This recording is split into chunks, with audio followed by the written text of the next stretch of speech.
Hey curious friends, it's Heinrich here, and I thought I'd provide you with an update on the Ford Expedition. We've now had it for several months. We put about 3,500 miles on it. And hello Zori. And couple items to remark, some pros and some cons about the vehicle. Let me start with the top 3 pros and then the top 3 cons of the vehicle. So, number 1 on the list so far in this midterm review for the year is it's so spacious, and that does not get old. We have a lot of smaller vehicles in our inventory, and we live in New Mexico, and you spend a lot of time on the road, especially on interstates. So it is very roomy, and we can take everything with us that we want to, and that's great for the family because we do a lot of outdoor activities. We do a lot of have a lot of friends over, and we have space in New Mexico, so why not use it? So that's the number 1 pro of the Ford Expedition. Number 2 is the towing capacity that comes with it. So we camp a lot, we have a trailer, and we're now able to not just use the Jeep, but we can now use the Ford Expedition to tow our trailer to go camping in places that are a bit less remote. If they're very remote, we have to take the Jeep. But for example, we went to Santa Rosa, we were able to hook up the trailer to the Ford Expedition to kind of make these long road trips a bit more comfortable for everyone. The third item for the midterm review that's a big pro is it's actually really fuel efficient. So we're actually going to make a video of us traveling from Albuquerque, New Mexico to Cincinnati, Ohio, which is about a 19 to 20 hour road trip.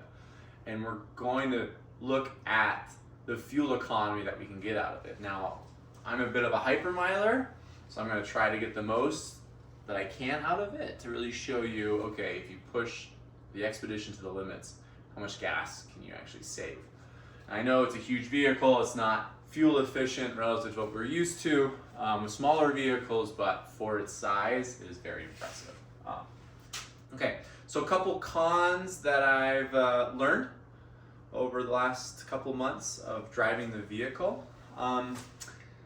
One is software. Software is a bit fickle, and not just the infotainment software. I'm talking about the software or the actual engine management. So we were out in Santa Rosa, and we just pulled into our campsite, and all of a sudden the engine just started fluctuating in RPMs, so revs per minute. The needle started dipping, and it couldn't really figure out what it wanted to do. And we just stood there for a second, and it slowly started figuring itself out again. But it's worrisome because we're out in the middle of nowhere, and all of a sudden your engine starts flickering. So I was concerned there might be an issue, but I restarted everything, and we haven't received the issue again. But once again, they're shoving so much tech into these engines now, especially from a software perspective, it sometimes can make things a bit unpredictable. So I'm going to continue to review that as time goes on, but it was an interesting discovery of mine.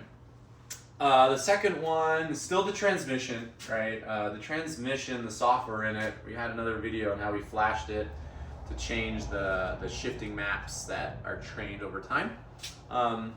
But I'm still noticing the shifts are just a bit quick.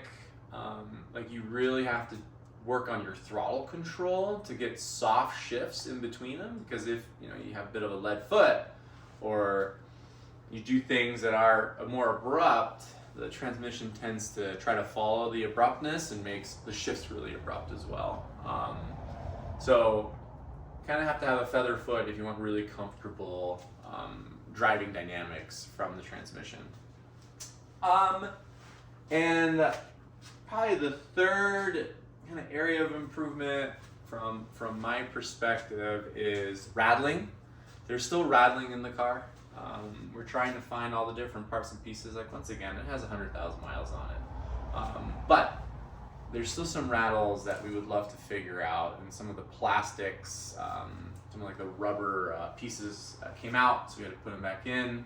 So just little bits of maintenance here and there. But overall, just kind of the 3-month quarter review is things are working the way they're supposed to be working, getting to where we need to be.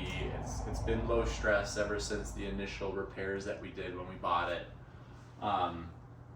We're gonna have a long road trip coming up, so I really look forward to making a video on that and walking you all through the experiences that we have, plus some of the fuel economy and performance things that you can expect of this vehicle.